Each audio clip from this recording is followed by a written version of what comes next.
It's my great pleasure to introduce Tim Williams as our guest lecturer this evening. He's speaking on a subject which, to our traditional guests, is a new topic because it's an area of research that the BIAA have only recently moved into. But for those of you who are more familiar with cultural heritage management and public archaeology, you'll know that it's an increasingly popular subject in universities all over the UK and is indeed moving more worldwide as well. In Tim's words, cultural heritage management is how archaeological resources are used at both local and international levels, not simply as an issue of stewardship, but recognises conflicting interests in the value and use of heritage, archaeology, conservation, identity, and tourism. And I think we'll all agree that it's particularly relevant today in today's political, social, and economic climate. And I hope, I'm sure some of Tim's lecture will touch on some of that. So what can I tell you about Tim? I've known of Tim for a lot longer than I've known him. And in fact, we've worked for the same organisations over the years, but not necessarily at the same time. He worked for many years for the Museum of London, working in the city on archaeological projects. It was during this time that he was also involved in rescue excavations in Beirut. I think that started in 1993, and he's still involved in the writing up of that project. He then moved to the regulatory body of English Heritage. I don't know how many years you did there. 10 years. You left when? Well, I started working at English Heritage 4 years ago, and I think it's changed a lot since then. And from English Heritage, he moved to his current position as senior lecturer at the Institute of Archaeology, University College London, in teaching in archaeological site management. His research at the Institute has focused on the very challenging sites at Merv in Turkmenistan, and I think it's from there that led him to his current work on the Silk Roads. And I'll let Tim tell us more about that now. Thank you very much.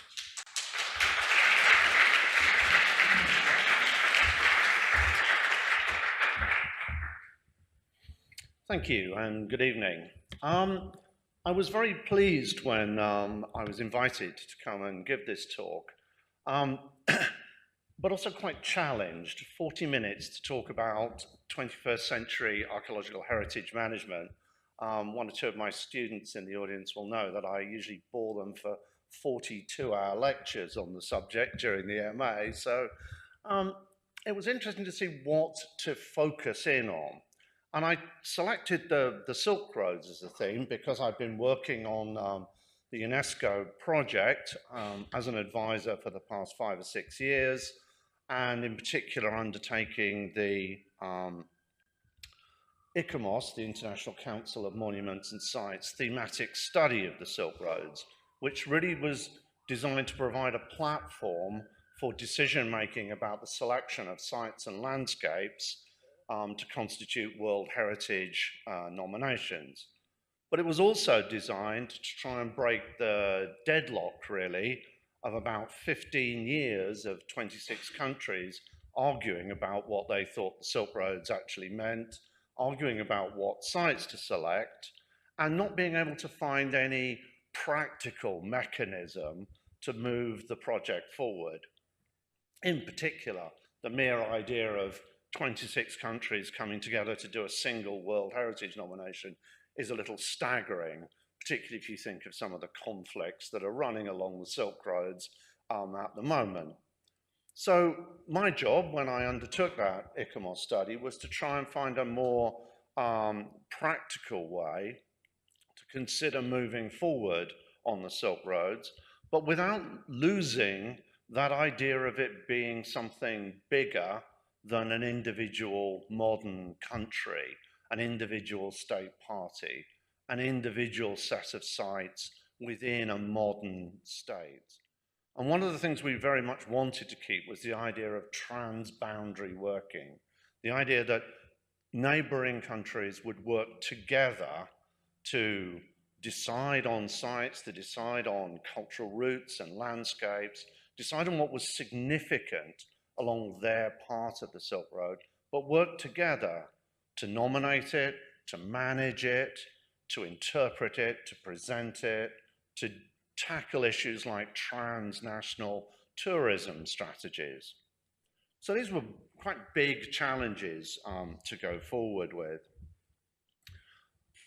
What I want to do is tell you a little bit about that study and then why it didn't cover Turkey, and then consider some of the, rather briefly, archaeological evidence for the Silk Road within Turkey, many of which you're better placed to talk about than I. But then what I really want to do is use that as a catalyst to talk about this issue about what are our priorities in 21st century cultural heritage management? What are we trying to do with that process? So, with the ICOMOS study, one of the things we wanted to move away from was the idea of individual sites that were wonderfully important. Everybody knows about Samarkand and Bara and Xi'an, Chang'an, these famous cities along the Silk Roads. And frankly, they didn't really need much help in terms of a World Heritage nomination. Most of them were World Heritage sites anyway, and they were quite capable of being put forward in their own right. But actually, what we wanted to capture in terms of the heritage of the Silk Road was the smaller sites, the things that actually made the infrastructure work, made exchange work, made ideas travel, made it possible for religions and technologies to spread across half of the ancient world. So to do that, we decided to adopt an approach of thinking about corridors of movement, rather than thinking about individual routes. For one reason, routes change over time, routes even change seasonally. These seasonal lakes in the Gobi Desert, or these intermittent rivers in northern India, change the routes that you use to traverse landscapes from summer to winter, from spring to autumn. So drawing a line on a map, in some senses, creates a false idea of that movement. Sometimes with tight passes through the Himalayas, you can be pretty confident within a few hundred meters that you're looking at the passageway that people were using for trade and exchange over that time. But most times, you're not. So we wanted to think more about the impact of movement and what it actually created in terms of an archaeological record. We wanted to break down the idea about long distance travel. Not many people along the Silk Roads actually went all that far. It's one of the reasons why people like Marco Polo are so vaunted and so talked about, however much we believe of their individual accounts. Most people were traveling over much shorter distances. Goods were moving a few cities, a few hundreds of kilometers, and being exchanged in markets, some of it being redistributed into those societies, some moving on. So some goods, like silk, may have made it all the way from China to the markets of Rome, but very few people actually traveled that far themselves. So we wanted to think about that sort of fractal networking of interactions. We wanted to think about the infrastructure. The Silk Roads wouldn't work without that infrastructure of smaller sites. And again, in terms of a heritage management perspective, one of the things that really bothered me was that everybody in World Heritage nomination circles wants to pick beautiful sites, massive sites, lovely landscapes that they can argue have that outstanding universal value. fine. But if we want to protect the outstanding universal value of the Silk Roads, we need little sites, we need bridges, we need little market towns, we need the towns where redistribution actually took place, where production took place. So we need to actually think much more broadly about how we capture that range of heritage, how we protect that, how we interpret it, how we present it. Yes, there's the great cities. We've got the mega cities like Istanbul and Antioch, Merv, where I work, Chang'an. But it's also many, many regional centers. Just over the bit of the Silk Roads we mapped, and we only really tried to work from Chang'an, modern-day Xi'an in China, to the Eastern Mediterranean. But there we mapped over 1,000 substantial urban centers that needed to be considered in any strategy about how we were going to protect and understand and present the Silk Roads to a 21st century community. Didn't mean that every one of those thousands was going to end up as part of a World Heritage nomination, but we needed to think about how they were being managed and protected for the future. And how are we going to capture what was really important about the Silk Roads? If we're thinking about the value of the Silk Roads and how it changed societies over 2 millennia, it's the religious, the spiritual, the ceremonial outputs, the political changes, the movement of empires, the transfers of ideas and technologies, and all of the intangible aspects, the language, the music, the dance, the poetry that moved along these routes. So in terms of heritage management and protection, it had to step away from just being these big, spectacular sites, had to think more broadly. Why didn't we cover Turkey? Well, that's a good question. At the time that we were doing the study in the early 2010 through to 2014, Turkey wasn't very engaged in that part of the process. They weren't very interested in it at that time in terms of a trans-boundary project. Now, why would that be? What was happening on Turkey's eastern border, what is still happening on Turkey's eastern border, the idea that the Silk Roads would always be a transnational project, which would always involve neighbors working together. Syria is not going to be a very easy place to work with for some time, one suspects. Iraq hasn't been a very easy place to work for some time. The Kurdish issue in both eastern Turkey and in Kurdistan creates a lot of tensions between international partners working together on heritage projects. And that kind of emphasizes one point I would like to make about the fact that heritage management is a 21st century discipline, and it's rooted in contemporary politics and contemporary society. We can't stand outside of that. We can't pretend that the decisions and the actions that are being taken about what sites are being protected and what sites are not, what sites are being lost, which ones are being constructed upon, is outside of our 21st century political decision-making process. It made it very hard. Other areas of the Silk Road are similarly difficult. We've had quite a lot of trouble getting Pakistan and India to want to talk about how they look at the routes running between the two. We have a very interesting project running at the moment between India, Nepal, Bhutan, and China, looking at the trans-Himalayan routes. But the main stumbling block is that nobody wants to agree where to draw the boundary between the countries on the map. Tricky. So we have to work within that context. And one of the things I thought that was really important about the Silk Roads was this idea of trying to get that dialogue between neighbors. Unsurprisingly, it's actually quite easy to get heritage professionals in India, Nepal, and China to talk to each other. It's quite hard to get the politicians to actually endorse that dialogue.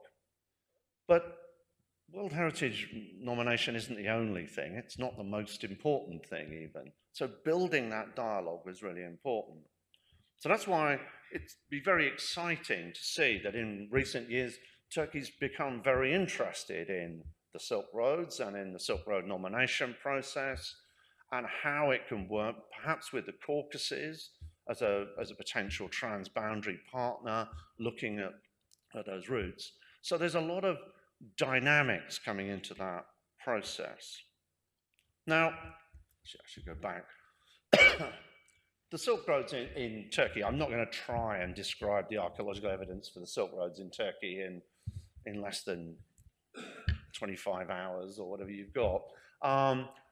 But what is important is that you all know about the classical heritage in Turkey. You know about the phenomenal Greek and then Roman cities, classical cities, huge networks of interaction across the country.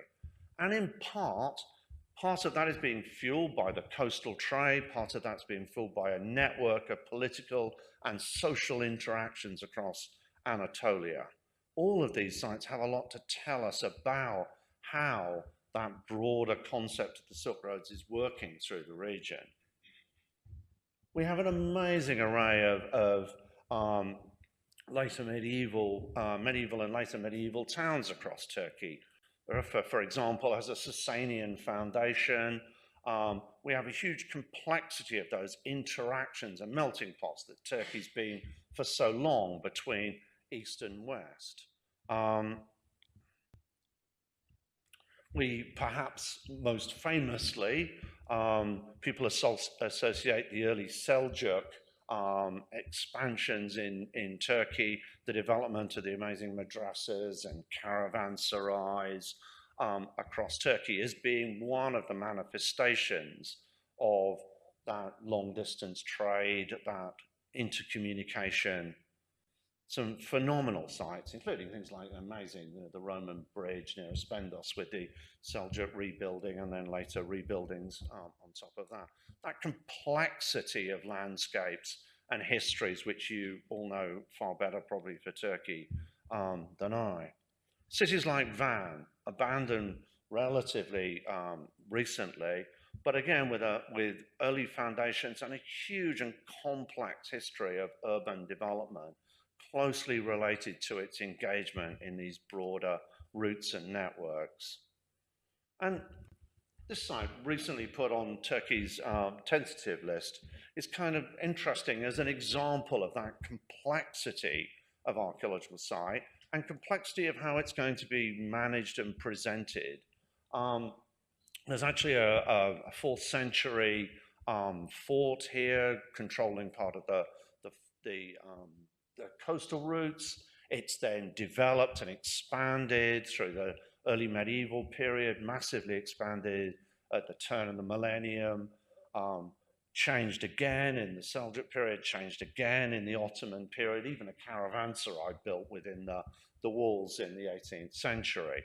So we're looking at a palimpsest of different periods here, different importance, different chronologies. And in terms of any project to manage this sort of heritage, how are those different elements of it going to be reflected within that process? Well, we'd have to say that Turkey's become very interested in the World Heritage List. It's got 16 inscribed sites on the World Heritage List, but 7 of those were put on in the last 5 years, which I think is kind of interesting in terms of the momentum that's been developing in Turkey over the last decade, really, of pushing forward for World Heritage recognition, and on the back of it, therefore, pushing forward 21st century heritage management practices, the development, management, planning. Indeed, Turkey's got 69 sites on its tentative list. It's actually one of the longer tentative lists out there if you look through. And 48 of those have been added in the last 5 years. I think it kind of gives you a steer as to how the Turkish state is certainly perceiving World Heritage and perceiving the importance of developing this. And I just picked out a few of the ones recently put on the list, and obviously the one in 2000, which I'm going to talk about a little bit. So in 2000, actually before really most of the UNESCO World Heritage program for the Silk Road had really got going, Turkey put forward the Seljuk Caravanserais as a route across part of Turkey. Now there's about 250 well-known, well-documented caravanserais or Khans in Turkey, and about 40 fell within this particular network, of which it was said about 10 were well preserved, and you see a good example here, many from the 12th and 13th century. It's another nice example. But it's never gone anywhere. It never actually has moved from the tentative list in 2000 into a nomination process. Now, there's a number of reasons for that. One reason is 10 of the sites are relatively well preserved, but lots of them aren't, or at least they're not well managed at the moment. There's major issues in terms of conservation, planning, maintenance, interpretation for a number of these sites. But probably the biggest obstacle was that transnational working. The fact that UNESCO decided that anything that came with a Silk Roads tag was going to involve at least 2 state parties working together, if not 3. And it made it very difficult to take this project forward. Okay, I've kind of introduced a little bit about the broader Silk Road project and Sama very generally, about the complexity of evidence that exists inside Turkey. So what are the big agendas in 21st century heritage management, and how's that impacting on the way that this might play out in a country like Turkey? Well, for one thing, we very much broadened our definition of what we think heritage is. Over the past few decades, we've moved away from a simple material basis for heritage, that heritage is reflected in built monuments, that it can include intangible heritage, it includes portable material culture. We've also moved away from the concept of simply preserving archaeological sites as a rather sterile context. We understand that the sense of place, the use of places that have heritage value, gives them different sorts of values and meanings, makes them engaged in different ways with different people. We would all see something like the Grand Bazaar as heritage. Part of its fabric, its material fabric, is clearly something that needs to be managed in the sense of an archaeological monument, but its true value to most of the people who visit it or work in it or interact with it is the sense of place that it has, the smell, the look, the movement, moving through the crowds of people. If you changed all of that, you would change the values that everybody had for it. So one of the things we've become very concerned with is how we manage archaeological sites and archaeological heritage to try and reflect that bigger range of values than simple materiality. We've recognized that lots of different people have different views about the same place, that we have multiple stakeholders, that values are personal, subjective, contextual, and as a result, they're likely to be contested and political. Not everybody sees the same archaeology in the same way. They don't see the same value in it, they don't see the same priorities in it, they won't necessarily interpret in the same way, they won't necessarily choose to protect in the same way. And those are very real challenges for every country. In a country like Turkey, where we're in the midst of a lot of debate about the relationship between top-down, state-driven agendas of priorities and local agendas and regional agendas and ethnic agendas, it's a very sensitive and political issue to decide what sites are protected and what are lost, what are managed, where are resources invested, how is tourism channeled and harnessed. Values don't remain static, and that's another big aspect of 21st century heritage management. We don't think that we're preserving something fossilized forever in a sort of Ruskin's 19th century view of management. What we think is the world changes, attitudes change, priorities change, economics change, people's values change. What we need to be able to do is to manage heritage in that changing environment. We need to be able to adapt. We need to be able to articulate that complexity. Reactive intervention isn't enough. We don't wait for our Ottoman houses to virtually fall down before we start to prepare them. Because if we do, it's more expensive, it's more complex, we lose often more of the authenticity, it's a much more complex process. So we want to be intervening and managing our archaeological heritage from the earliest possible moment. We want to be thinking how we manage it through processes of change. The other big agenda, really, for heritage management in this century is cultural tourism and globalisation. Turkey's a good example of a country that's seen mass tourism, huge quantities of tourists, some coming for cultural reasons, some not. But the last figures from the United Nations World Tourism Organization had over 30 million tourists going to Turkey in the January to September 2014 window, up on 23.3 million of the year before.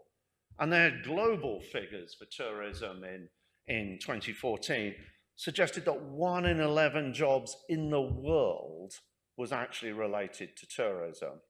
Now, you know Turkey, you know how many jobs are linked to the tourism industry and the tourism trade. They're a huge and vital part of the economy, but a very difficult one.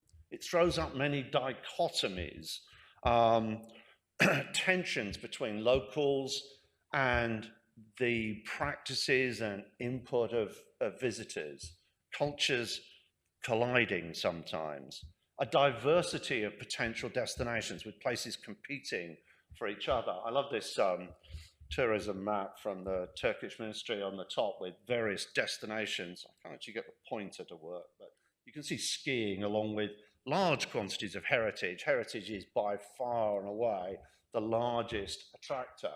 I haven't quite worked out what Father Christmas is doing down in the bottom there on the coast. Now, it kind of beat me, that one.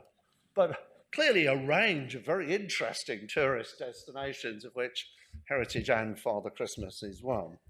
But tourism brings out those dichotomies. It brings out those tensions between the people who live there and may wish to economically exploit and engage in tourism, but the actual reality of huge quantities of people and huge scales of interaction. ICOMOS, in their Charter for International Heritage Tourism, said a dynamic and positive instrument for growth and change that recognised we're not going to not have tourism. We can harness tourism. We want to harness tourism for many reasons, for poverty relief, to help people in communities, to generate resources to manage archaeological heritage. But also, the heritage and collective memory of each locality and community is an irreplaceable and important foundation, both now and into the future. So how do you keep communities and keep their sense of place and their identity when total influx from large quantities of tourism? So lots of challenges there to be met. And tourism is a very fluctuating beast, as we're seeing at this very moment in Turkey. After the coup and the repercussions, tourism in Turkey this summer has been down considerably. Different parts of Turkey. This is a brochure about looking at the ancient Silk Road tour. If you look at that tour about 7 or 8 years ago, it's all based in eastern Turkey, down near the border with Syria. You look at the itinerary now, it doesn't go anywhere near eastern Turkey. So in terms of the impact on the local community, we know that the community in Eastern Turkey is massively affected by refugees, it's massively affected by the political consequences of the instability of the border at the moment. But it's also lost a huge amount of the tourism that it actually depended upon economically. So in terms of managing our heritage, we have to be very careful how we think and plan to use heritage to be able to support communities. And just to give you a slight contrast to this, and not to suggest that Turkey itself is the only place that has difficulties planning and looking after its heritage. Stonehenge, you all know Stonehenge, described, I think it was in 1990, as a national disgrace in Parliament for the problems of the road management, the fence around the site, so you couldn't get up to it, and you couldn't see it in its landscape, car parking, the worst toilet facilities that you could possibly imagine, temporary portaloos that survived there for 35 years. This is your premier World Heritage Site in Britain. It's your premier tourist destination, and you can't even fix the lavatories. And part of that is about that difference between the aspiration of long-term planning and the reality of short-term planning and opportunities. We all want to plan. The reason they never did anything at Stonehenge or anything useful was because there was always the grand vision of this. It was going to be a fantastic site. It was going to have a visitor center worthy of a World Heritage Site. It was going to open up the landscape. It was going to do this. It was going to do that. So organizations like English Heritage and Historic England spent millions of pounds doing feasibility studies and designs and desktops and consultations. Now, fine, you've got a plan. That's not what one's not arguing for. Spend a tiny little bit of that fixing the lavatories, taking the fence down, putting up some proper interpretation. It would have transformed the experience of how many million people over the last 30, 40 years that have gone to Stonehenge. Now things have been done. I'm not going to get into an argument about how good I think those are, but you've still missed that window of millions of people that you could have interacted with, that went away from Stonehenge with a very different experience. So one of the things we want to do is we want long-term planning in how we manage heritage, and things like World Heritage nominations are very good for that. They demand a management plan, and they demand that long-term cycle. It often asks you to plan for strategic goals for what's going to be achieved in 5 years, 10 years, 25 years. So good strategic planning, excellent. But we need to take opportunities. We need to react. We need to be able to be adaptive. And Turkey's facing a lot of challenges on that at the moment. As I said, the eastern area in particular perhaps is having a lot of problems, and these are just some of the looted objects from Syria that have recently been recovered in eastern Turkey, being sold in markets or in dealerships in eastern Turkey. A massive problem of the movement of illegal antiquities into eastern Turkey in exchange for armaments. So there's a lot of challenges about how we do it. And again, in part, the collapse of that tourism in eastern Turkey has only fueled that problem. It's created an economic void, which some people are filling in a rather different way. So how do we approach this sort of long-term planning? Well, the really influential document actually started in the late 20th century, the Beirut Charter, Australia, ICOMOS. But the idea of setting out a series of stages in which we would engage in heritage, the idea of understanding the values that people had. So understanding significance. I can't get this to point, but up the top, you probably can't read it anyway from there. But really an idea of understanding how people value a place and really trying to get that broader understanding of value rooted at the beginning to enable you to develop policies and actually undertake the management process. We perhaps see it a little bit clearer in this example from Randall Mason. But again, it's this idea of understanding the stakeholders and their aspirations. So what does the local community want from managing any particular site? What does the National Heritage Agency want? What does the international community want? What does the tourist want? There are lots and lots of different people, but understanding what they want helps you to understand what you can and cannot do. It helps you to understand the limitations, both physical and managerial, in developing policies and strategies for a place. And as part of that, it's very much become the idea that heritage management for many people has become very rooted in participatory processes. So in participation and what people are now calling rights-based management, the right, for example, of local people to have their voice heard in decisions that are made about their heritage and how it's presented. The rights, obviously, of groups, indigenous communities, but other users of places, their rights to be not just consulted, but engaged in that process. And one of the things that the UNESCO World Heritage process has kind of caused some part of a problem with is that it's prioritized the writing of a management plan over the process of doing a management plan. To get a World Heritage nomination, nowadays, you need to have a management plan for how you're going to manage the site. Frankly, most of them aren't worth the paper they're written on. And indeed, some of them are basically the same plan from some other site copied out with different words in. But so long as you've got a plan, then you can go forward with your World Heritage nomination. But the point about doing a plan is the process. It's the process of dialogue. It's the process of discussion with those different stakeholders. It's the process of deciding how governance is going to work, who's going to make managerial decisions, how things are going to be resourced. And all of those things are vital discussions. How are the sites going to be interpreted? Who's it going to be presented? Are you going to have an education strategy for local schools? Is that more important than having an interpretation strategy for foreign visitors? How do you balance those priorities? Who makes the decision about balancing those priorities? That's what doing management planning in the 21st century is actually about.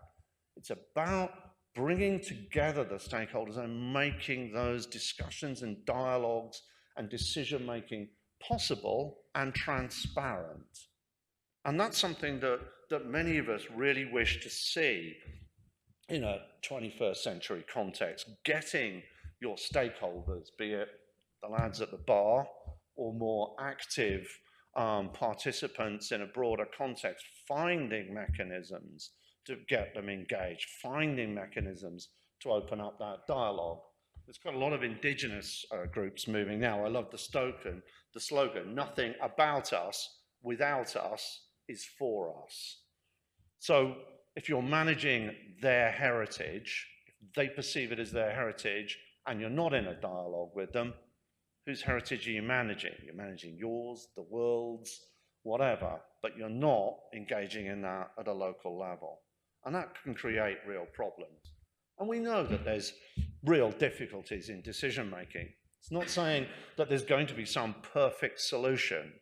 This is a really difficult environment. One of the reasons I enjoy working in heritage management in the 21st century is it's not easy. It's really complicated to try and bring all of these strands together. It's complicated to try and deal with competing ideas and competing values and conflicting interests and conflicting priorities.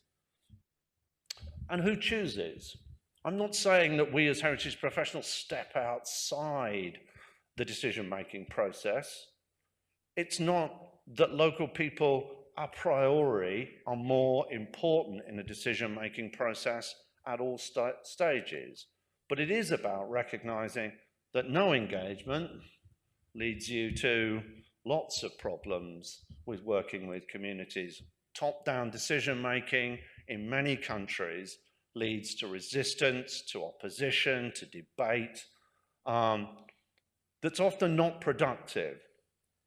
Now, I'm not saying that there's a resolution to dam building and heritage protection in Eastern Turkey that's going to satisfy either the state or heritage professionals or the local residents.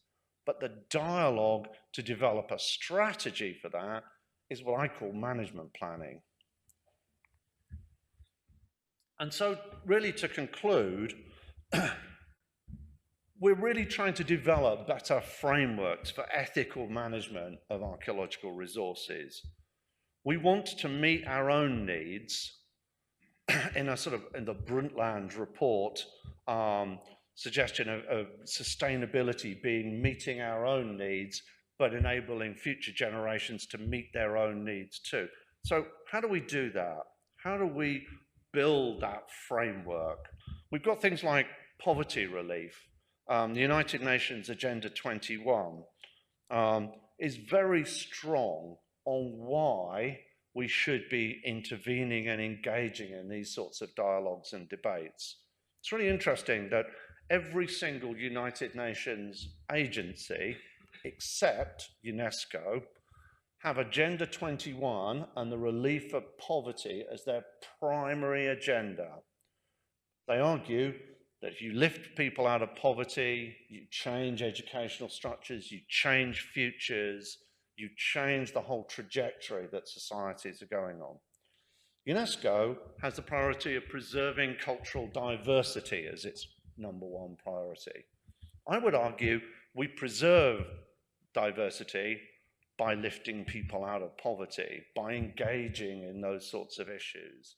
Pretending that heritage management has nothing in the 21st century to do with dealing with poverty is a massive issue. How do we get sustainability? As I said, Brundtland described it, I've already kind of summarized that, and built that idea, first of all, that there were 3 pillars, social, environmental, and economic, to sustainability. But more recent debate has very much placed culture strongly in that pillar with society. And that sustainable projects have to take on board the economic, the environmental, and the socio-cultural aspects to them. That's what makes them survive and be sustained. Investing in culture for sustainable development has become very big. It's really interesting. The marble paper manufacture in Turkey has recently been inscribed on the intangible heritage list. And there's lots of projects being run looking at local agenda action plans now in Turkey for how to harness different types of projects to work with communities and help to lift people out of poverty. It's a very difficult project. This is an interesting caravanserai. This won the Aga Khan Award for Architecture in 1980. The renovation of this into a hotel. And the jury commended the restoration of this important monument in spite of the failure of its reuse, because the hotel closed down about 6 weeks after it actually was developed. And it's up and running again now. Yeah, but it's back up again. So it's kind of resurfaced. But again, it's about sustainable use. Yes, it's great to be able to do the architectural conservation and modifications, but you've got to find sustainable uses. You've got to find projects and plan projects which are going to carry that process through. And as I say, the ICOMOS Tourism Charter said, policymakers should promote measures for equitable distribution of the benefits of tourism to be shared across countries or regions, improving the levels of socio-economic development and contributing, where necessary, to poverty alleviation. And it's a nice aspiration. I'm not sure about the where necessary bit, but it's a nice aspiration. But in reality, not many heritage projects actually take that sort of thing on board as a core element. They are increasingly, I think it's what we are managing to do in the 21st century. We are changing the way people think about those projects. It's interesting that the Caravanserai is just around the corner from this very, very poor and depressed, you know, an isolated community at the moment. And at the moment, the tourism that goes to the well-preserved Caravanserais doesn't have any impact upon the nearby village at all. Nobody stays there, nobody eats there, nobody from the village is employed in the maintenance of the monument or guiding or anything. But we can build projects which can do more than that. And that becomes a real priority for our 21st century work. It's about building capacity. I know many of the people in the audience are already doing this, but it's about working with communities to build different sorts of capacity, to build project management capacity, to build the opportunities for people to engage in those processes. And I finished with a shot, not of Turkey, but actually of Bakhtapur in Nepal.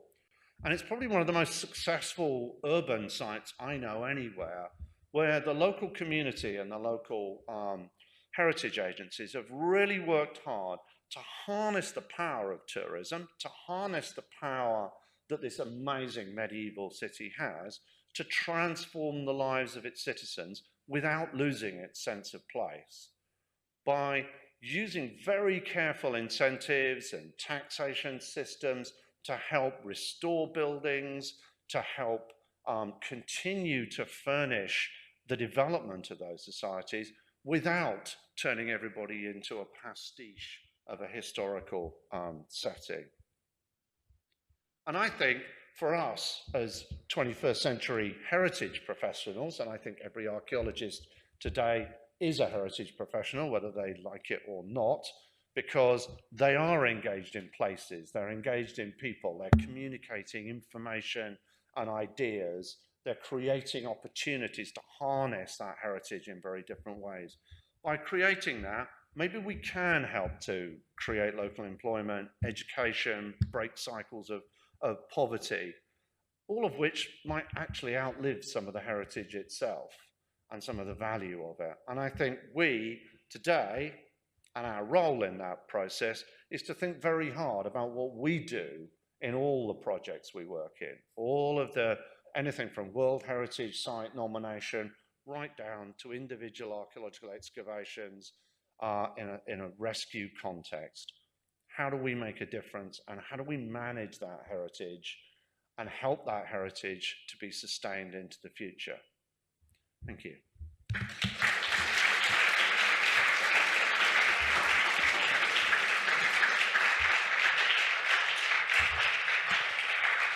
Over the shot a bit. That was great. Thank you very much, Tim, for that incredibly thorough overview of what it is to what cultural heritage management involves. A lot to think about and a lot of hard work. It takes a brave person to take on so many diverse projects that you've covered. Are you happy to take some questions? Yeah, absolutely. We've got time for questions, if anyone's got any questions. If I could ask you to speak into the mic, because the talk is being recorded, and Faisal will bring that. There's one at the back.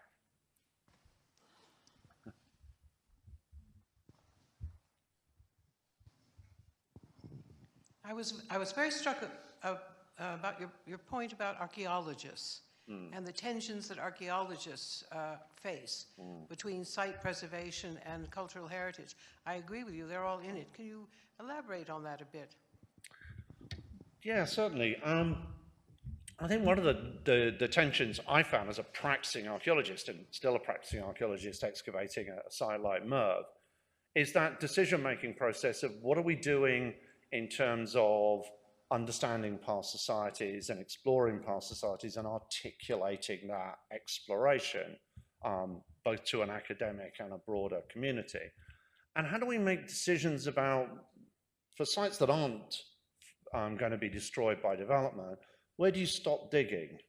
What do you decide is actually the point at which a site is going to be displayed? Is part of the function of excavating the site to create a destination, a place that people will want to visit, something that can be sustained. I mean, if we think of something like Çatalhöyük in Turkey, for example, the excavations there, without the excavations, nobody would want to visit Çatalhöyük, basically. The excavations create an environment in which there is something to be seen, a destination to go to. It then becomes something that can, and Ian's done a lot of work trying to work with the local community about how that site will be sustained and developed and presented.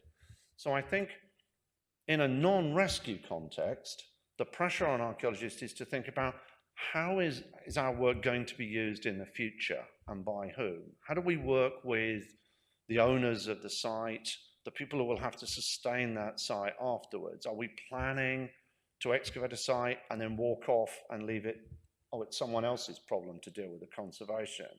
Well, it kind of isn't, because we created the problem. We excavated the site, we've left it open. We've all been to huge quantities of archaeological sites abandoned by their excavators, which are now rotting because they have no protection. But we have very simple techniques of reburial. If we're not going to display the site, if nobody can afford to display the site, we can still do archaeological work, but we can rebury, we can protect, we can use the knowledge we got from that archaeology to communicate with others. So I think we can't sit ourselves outside of the decision-making about how archaeology is going to be used and say, oh, I'm just the excavator, I just went to do a project.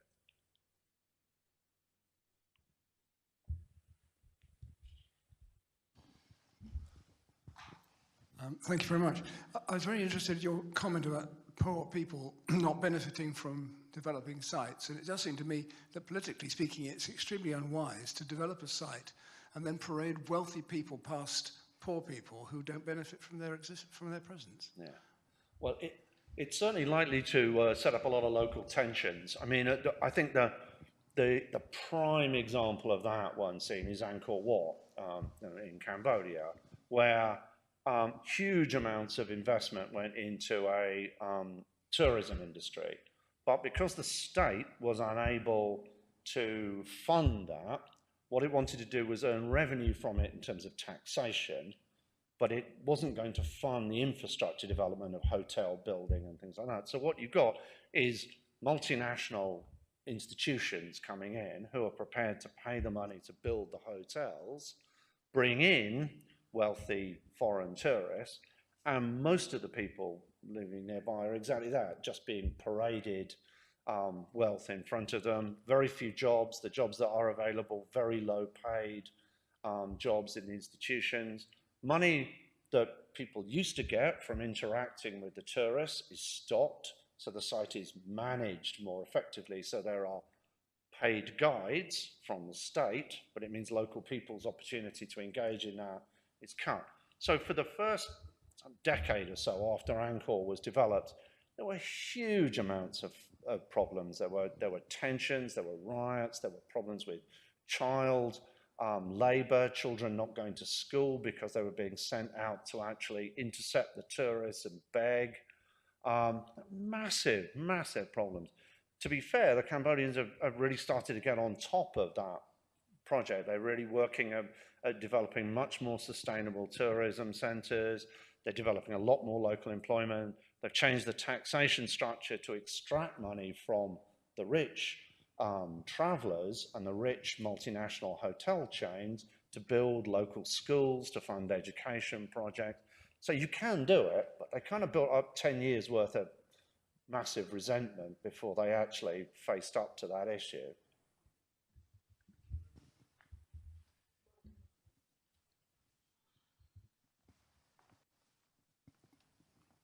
Thank you. Yeah, let's talk about Turkey.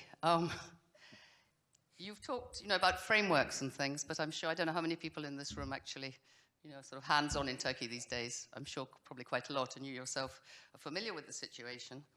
I think intangible cultural heritage has more chance in Turkey than tangible, except for the sort of star monuments, or what are deemed to be the star monuments. So, I mean, how do you deal with completely recalcitrant governments that are ignoring the wishes of the local people? You showed Hasan Cave, that's only one of many, many examples. Yeah. That are rebuilding Seljuk Caravanserais all over the place. I mean, even on we're developing a sustainable long-distance route from Canterbury to Antalya. We have an EU grant at the moment for this. And even along this, in Western Anatolia, every little village which has a 14th century hammam from the earliest days of the Ottoman Empire, or a mosque, they're just completely destroying them and rebuilding, you know, modern mosques, certainly the hammams, they're sort of fixing up, and, you know, no one's ever going to use them, and they're, you know, I mean, how can you operate? I know Turkish UNESCO itself has a lot of problems, because I know that I've known people on the committee there. Yeah. But I mean, how do you deal? And that can't be the only government along the Silk Route that's not very easy to work with, let us say. No long-term planning, of course. I mean, that's completely beyond consideration. So I mean, how do you adapt this model to deal with actual, you know, facts on the ground? And in the case of Turkey, you know, which we're here to talk about, because if you have anything to say that's positive, it would be. Yeah, thank you. Phenomenally difficult situation. When you've got a very top-down planning system, and we do a lot of work in China, and China's another good example of a very top-down decision-making set of processes. There's a number of avenues one can try and exploit in that one.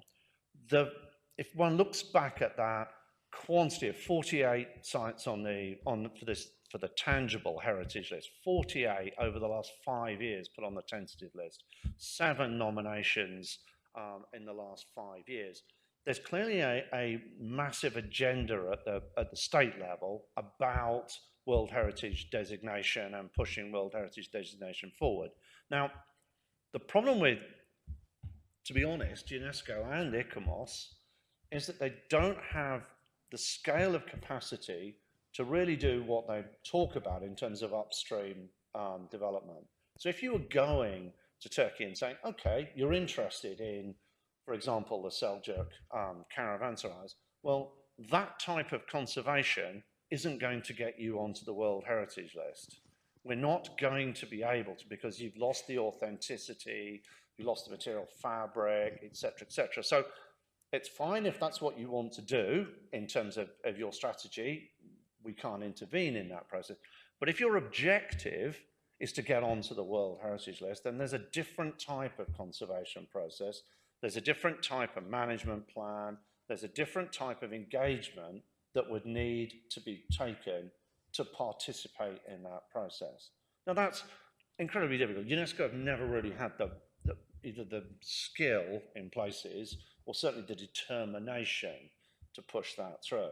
I mean, one of the problems has been, as I mentioned, there's many World Heritage sites on the list which have terrible management plans, which pay lip service to local consultation, but in fact don't implement that at all. In fact, never really set out to implement it. But UNESCO could be, and ICOMOS could be, stronger as an international agency to actually demand genuine projects like that, genuine conservation plans, genuinely tackle issues over authenticity of reconstruction, genuinely tackle the amount of engagement that there is in creating a sustainable management plan. Now, in reality, you asked for something hopeful. I don't actually think that's going to happen. I think that's what should happen if we had the level of expertise and the level of resourcing in those international agencies, then maybe we could push that through. But I don't think we have that at the moment. So how do you get the state? I mean, the only thing I can think of is that the state is engaged in the World Heritage process. It's clearly prioritizing it as a process. It's clearly driving resources into that process. How do you try and engage with that and try and introduce some of these better practices into the way that that's approached? I don't know. If UNESCO and ICOMOS aren't going to do it, we're not.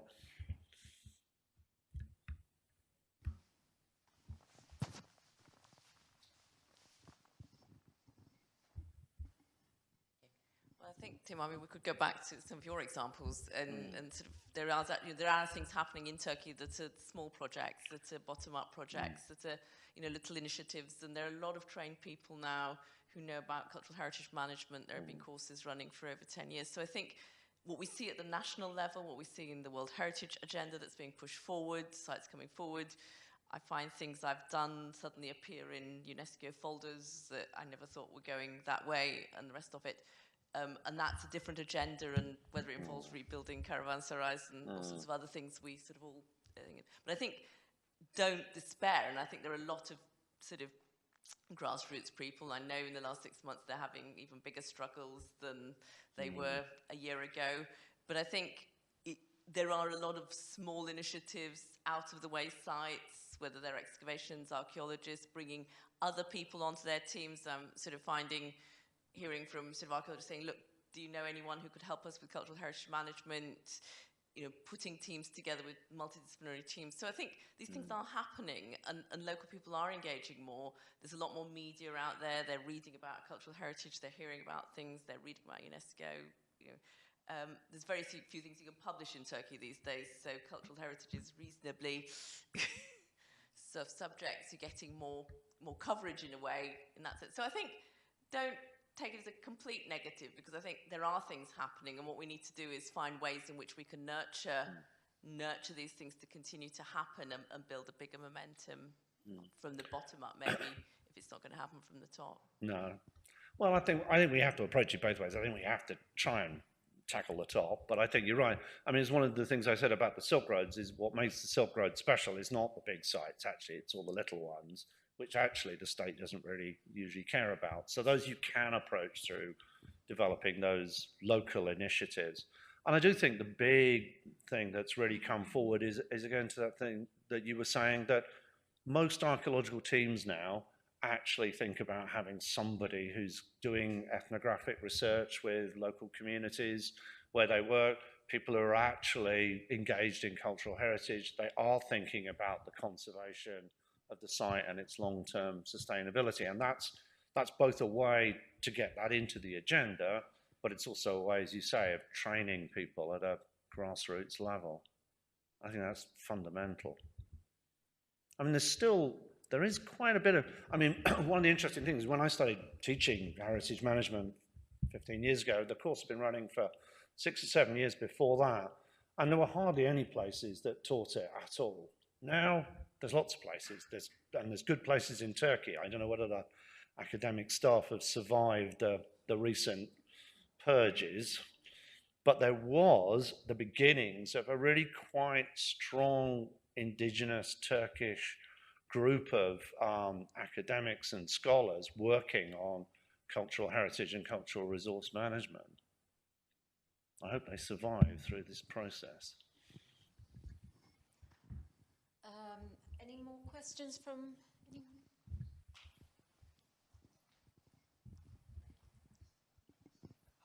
Hi, I liked your point about the importance of stakeholder engagement, and I was wondering whether you've had any experience of perhaps engaging a local community that associated a site with a regime or a history or a faith that wasn't necessarily their own, and how you might begin to encourage that kind of community to participate with their local heritage. I think actually a lot of communities become very engaged in where they live. I mean, we know extreme examples, and the ones that are often trotted out of literature is that, oh, well, you know, people are not interested in this because it's not their heritage, their forefathers. But actually, I found pretty well everywhere, when you engage people with the archaeology of the place that they live in, they do become engaged in it. I mean, there's other avenues and areas. Is it because they're going to become engaged because they see it as a financial resource, as a resource to bring in tourism? One of the things that we've worked quite a lot on is working with a lot of schools and engaging schools of using sites as part of teaching programs within curricula.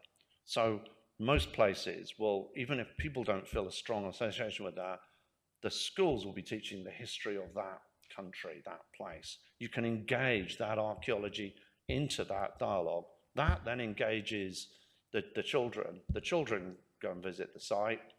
They talk to their parents about it. And we've had a really massive change of attitude, for example, at MERV, from doing an education project with local schools. Now, you know, there are lots of difficulties and there are lots of interests, but I think you can engage people in a sense of excitement about where they live, about how people in the past lived there, how people in the past exploited and managed hydrology or crops, or there are ways to find to make that narrative and engagement which is actually relevant to a 21st century community. And I can add to that at Çatalhöyük, where I worked for many years, we also had an education program and worked with the local community a lot. And there was a huge sense of pride, not so much at the start, but as we engaged with them more and more, there was a huge sense of pride in what we were doing and what they saw as their heritage. They were proud that people would travel from all over the world to come and visit the site, and they wanted to learn more about it. It is also true that they saw they were mostly interested in the financial gain because it did bring in tourism, but that's where you start. You start engaging with people at the root level, really. I'd like to ask a question, if there are no more from the floor, and that is, what advantage is it to a state to have World Heritage sites? No, that's a good question. And the answer is it's different for every state. Different states do it for different reasons. If I take an example of where I work, Turkmenistan, so there are 3 World Heritage Sites in Turkmenistan: Merv, Kanyuragenç, and Nisa. Now, the most often trotted out argument for World Heritage Sites is because it raises international profile and is used to attract tourism. Turkmenistan does not want tourism. I remember the Minister of Tourism from Turkmenistan coming to a trade show here in London, and he showed pictures of these 3 World Heritage Sites and horse riding in the mountains and things, and then tour operators said, "Oh, that's really it's really interesting. Maybe we'll plan to bring tourists there." And he said, "No, you won't bother because we won't give you a visa." We're not interested in tourism. We don't want tourism. It's not part of the economic strategy of the country. It's isolationist. It sees tourism as something that's problematic in a sort of, it only really deals with tourism in a sort of Soviet in-tourist type of way at the very best. So for them, World Heritage nomination was nothing about tourism. It was about national identity. It was about saying that Turkmenistan is as important, if not more important, than Uzbekistan, their neighbor, because they had Samarkand and Bukhara. And now Turkmenistan's got 3 World Heritage Sites, and it's more important. They focused on aspects that raised their concept of national identity and nation building, that it created that entity. So that's one example. We all know there are many examples of other countries that it is very much about tourism. It's about raising profile. You can't think that Machu Picchu isn't a massively important part of the whole marketing campaign for a country. I think the last time they assessed international tourism arrivals, it accounted for 75% of international tourists said that they were going because they wanted to go to Machu Picchu. So about one side, it as a destination, it as a profile, to which the World Heritage, one could argue, adds something, was very important.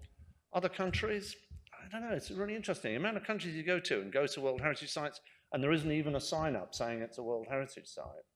So it clearly wasn't part of the local strategy. It really wasn't part of a local identity building issue, but it was probably part of a national identity building and destination building institute.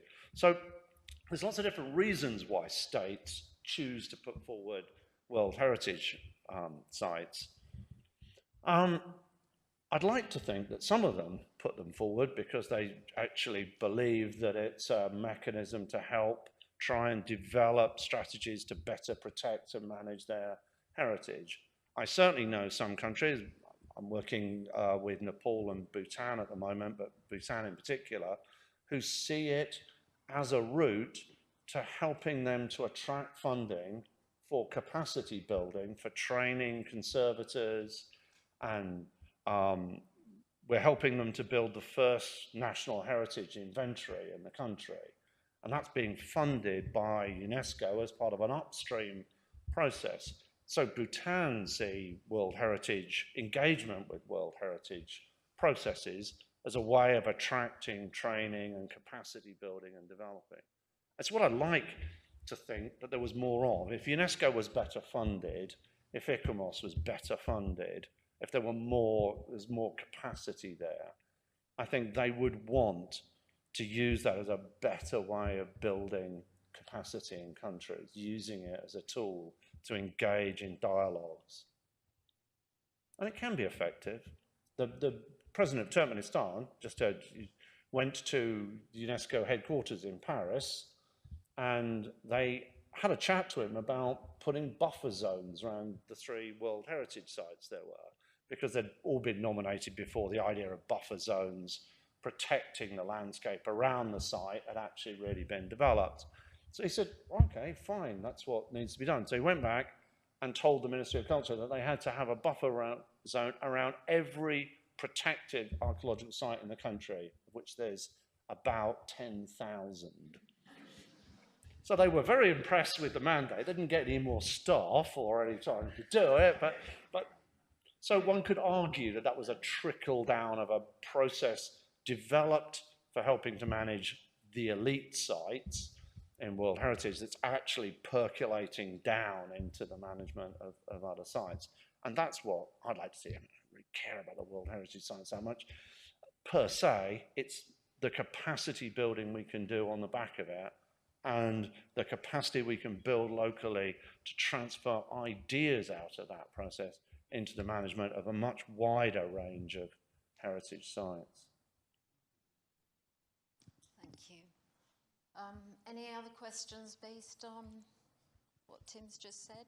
If not, then I'd like to conclude this evening's lecture and once again thank Tim. But before we do give you another round of applause, maybe I can just answer your question about Father Christmas. All right. Father Christmas is supposed to be St. Nicholas. St. Nicholas was from Smyrna, and Smyrna is modern-day Izmir.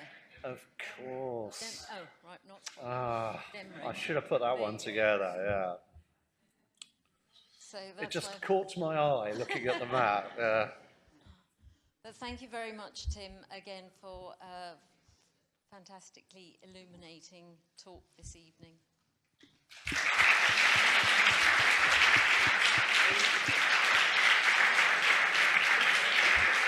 Do join us for drinks out in the foyer.